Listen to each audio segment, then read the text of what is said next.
জগৎ বিখ্যাত একজন ওলি ছিলেন হযরত বাইজিদ বুস্তামি রহমাতুল্লাহি আলাইহি। কথাটা ঠিক কিনা? আমরা ওনার নাম শুনেছি, ওনার নাম জানি। ওনাকে যদিও আমরা দেখি নাই, কিন্তু ওনার সেই লেখনী, ওনার কথা ইতিহাসে আছে না নাই? যিনি মায়ের দোয়ায় ওলি হয়েছেন। আপনারা সবাই জানেন, মা পানি চেয়েছিলেন রাত্রে। বাইজিদ পড়ার টেবিল থেকে গিয়ে এক গ্লাস পানি নিয়ে টেবল থেকে চেপে দেখতে পাইলো মা ঘুমিয়ে গেছে। এখন ডাক দিতে যাই, এখন চিন্তা ভাবনা করলো মাকে ডাক দিব নাকি পানি নিয়ে আবার চলে যাব। চিন্তা ভাবনা করলেন মা ঘুমিয়ে গিয়েছে, ক্লান্ত মানুষ, যদি ডাক দেই হয়তো বা ঘুম ভেঙে কষ্ট পেতে পারে। আবার যদি আমি পানি নিয়ে চলে যাই বা আমি এখান থেকে চলে যাই, মা হঠাৎ করে ঘুম থেকে জাগ্রত হয়ে যদি আবার পানি চায়, আমাকে যদি না পায় কষ্ট পেতে পারে। এই কথা চিন্তা ভাবনা করে মায়ের শিওরের পাশে দাঁড়িয়ে রইলেন সারা রাত। সুবহানাল্লাহ বলেন। দাঁড়িয়ে থাকার পরে যখন তাহাজ্জুদের সময় হয়েছে, 3টা 3:30 বেজে গিয়েছে, মা যেমন বা সন্তান তেমনই তো মা। কথাটা ঠিক কিনা? মা তাহাজ্জুদের নামাজ আদায় পড়বে, হঠাৎ করে চোখ খুলে গিয়েছে। যখন ঘুম ভেঙে গিয়েছে, দেখতে পেলেন কলিজার টুকরা বাইজিদ পানির গ্লাস নিয়ে মায়ের মাথার পাশে দাঁড়িয়ে রয়েছে। সুবহানাল্লাহ। এই অবস্থা যখন দেখতে পেলেন, সাথে সাথে করে চোখের পানিগুলো বানায় দিলেন। ডাক দিয়া বললেন, বাবা, আমি সন্ধ্যা রাত্রে তোমার কাছে পানি চেয়েছি, তুমি এখন পর্যন্ত তুমি আমার জন্য পানি নিয়ে দাঁড়িয়ে রয়েছ, তুমি বুঝি ঘুমাও নাই? কত কষ্ট করেছো মায়ের। বলল, মা, পানি এনে দেখতে পেলাম আপনি ঘুমিয়ে গিয়েছেন, আপনাকে ডাক দিলে কষ্ট হতে পারে, আমি পানি নিয়ে চলে যাই নাই। আবার যদি আপনি সজাগ হয়ে যান, পানির প্রয়োজন পড়ে, আপনি কষ্ট হবেন, এই জন্য ডাক দেই নাই। এই জন্য সন্তানকে সুন্দর করে ঘুম পাতাইয়া তাহাজ্জুদের নামাজ আদায় করিয়া মা এমন ভাবে আল্লাহর দরবারে দোয়া করলেন, চোখের পানি বালাইয়া, রব্বুল আলামিন, আমার বাইজিদ কলিজার টুকরা সন্তান, সে আমাকে এমন ভাবে খুশি করে ফেলেছে, আমাকে আমার কথা রাখতে যাইয়া তুমি আমার এই সন্তানকে জগৎ বিখ্যাত ওলি বানাইয়া দিও। বলেন না সুবহানাল্লাহ। মায়ের দোয়ায় আল্লাহ পাক রব্বুল আলামিন, সেই মায়ের দোয়ায় হযরত বাইজিদ বুস্তামি রহমাতুল্লাহি আলাইহি আল্লাহ তাআলা ওই যুগের সবচেয়ে বড় বুজুর্গ আল্লাহর ওলিতে কবুল করে নিলেন। সুবহানাল্লাহ বলেন।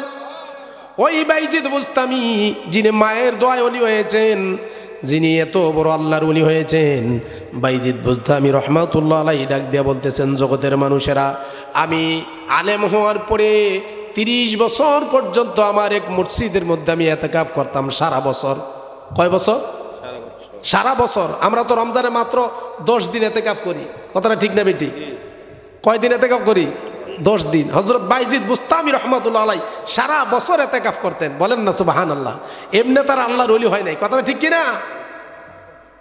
এত বড় আল্লাহর ওলি হয়েছেন, জগৎ বিখ্যাত আল্লাহর ওলি। তিনি বলতেছেন, আমি যখন 30 বছর পর্যন্ত একই মসজিদে সারা বছর ইতিকাফ করি, হঠাৎ করে আমার এলাকার কিছু লোকজন এসে ডাক দিয়ে বলল, আল্লাহর ওলি বাইজিদ বুস্তামি, আপনি এলেন, শিখলেন, আমল করলেন, ইতিকাফ করেন, কিন্তু আপনার নিজের ইসলাহ হইতেছে, নিজের জন্য লাভ হইতেছে, কিন্তু আপনার কাছ থেকে এলাকার মানুষ তো কিছু পাইতেছে না। কারণ আপনি যদি একটা সময় সুযোগ করে আপনি এলাকার মানুষের জন্য, আল্লাহর বান্দা রাসূলের উম্মতদের জন্য যদি একটা সময় করে কিছু আলোচনা এবং বয়ান করতেন, আপনার কাছ থেকে মানুষ কিছু পাইতো। কথাটা ঠিক না বেঠিক? হেদায়েত লাভ করতে পারতো, কোরআন সুন্নাহর আলোচনা শুনতো।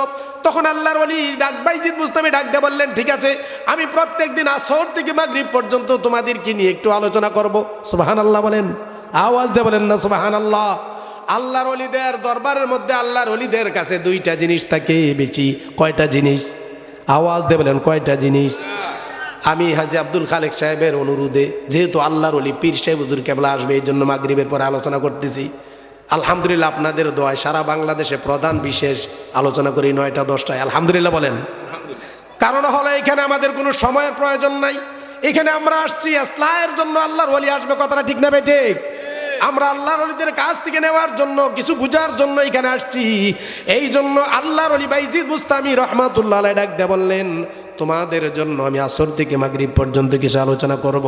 যখন এই কথাটা বললেন, দৈনন্দিন লোকেরা আসতে যাইয়া উনি দেখতে পাইলেন একটা লোক, দৈনন্দিন আমার মুখের বরাবর একটা লোক বসে। সুবহানাল্লাহ বলেন।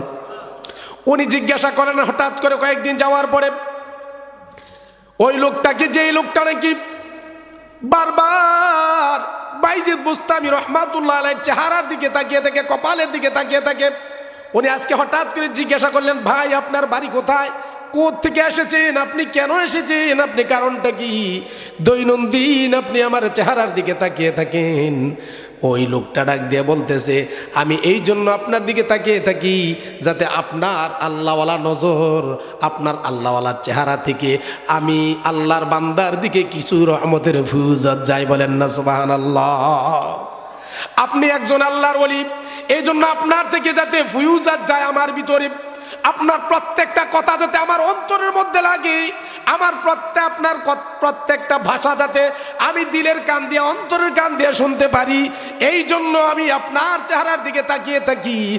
আর আপনার সেই কথার আলোচনার সেই মহত্ব এবং সেই গুরুত্ব যাতে আমি দিতে পারি, এই জন্য বারবার আমি দৈনন্দিন আপনার চেহারার দিকে তাকাইয়া বসি আর চেহারার দিকে তাকাইয়া থাকি।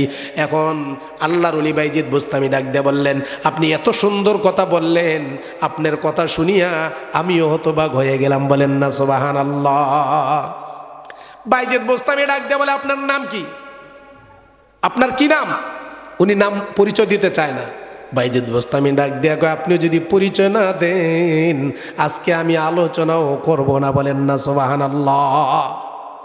যখন এই কথা বলে ফেললেন বাইজিদ বুস্তামি, ওই লোকটা ডাক দিয়ে বললে, ও আল্লাহর ওলি বাইজিদ বুস্তামি, চেয়েছিলাম নিজের পরিচয় দেব না, কিন্তু আজকে আপনি এমন একটা গুরুত্বপূর্ণ বিষয়, আপনি এমন একটা পর্যায়ে চলে গিয়েছেন, আমি যদি আমার পরিচয় না দিয়ে আপনি আলোচনা করবেন না, আর আপনার আলোচনা যদি আমি না শুনতে পারি আজকে, তাহলে আপনার আলোচনা থেকেও আমি বাদ পড়ে যাব। এই জন্য আমি আপনার পরিচয় দিতেছি, আমি হইলাম আল্লাহর বান্দা জিন্নুন মিস্রি। জোরে সোরে বলেন না সুবহানাল্লাহ। তুমি একজন বড় আল্লাহওয়ালা, অনেক বড় আল্লাহর ওলি, নাম শুনছেননি আপনারা? জুন্নুন মিস্রি যারা তরিকতের লানে, তাসাউফের লানে যারা ঘাটাঘাটি করেছেন, যারা পড়ালেখা করেছেন, দরবার ভিত্তিক যারা গিয়েছেন, তারা অবশ্যই জুন্নুন মিস্রির নাম শুনেছেন। কথাটা ঠিক না ঠিক? ওনার বাড়িটা মিশরে, ওনার নাম হচ্ছে জুন্নুন, নাম বাড়ি মিশরে, এই জন্য বলা হয় জুন্নুন মিস্রি। সুবহানাল্লাহ বলেন। হযরত বাইজিদ বুস্তামি রহমাতুল্লাহ আলাইহি ডাক দিয়ে বলেন, জুন্নুন মিস্রি, আপনার নাম আমি অনেকবার শুনেছি, কিন্তু আপনার মতো লোক আমার দরবারে বসে বসে আপনি আমার আলোচনা শুনেন, কিন্তু হাত উঠান আমি আল্লাহর দরবারে দোয়া করে দিই। সাথে সাথে হাত উঠে এমন দোয়া করে দিলেন, আল্লাহর দরবারে দোয়া করলেন।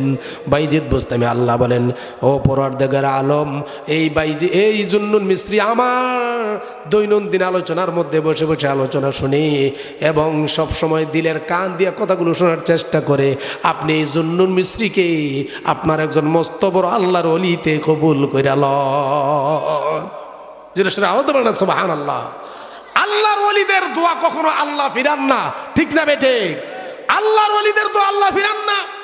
এই ভারতবর্ষে আমাদের বাংলাদেশে সোনাকান্দার পীর সাহেব, জৌনপুরি পীর সাহেব, এরপরে সারসিনার পীর সাহেব, ফুরফুরার পীর সাহেব, উজানি চরমনাইশ যে হকপন্থী পীর মাশায়েখরা রয়েছেন, তাদের বিনিময়ে আজকে বাংলাদেশ তারা সঠিক ইসলামকে বুঝতে পেরেছে। কথাটা ঠিক কিনা?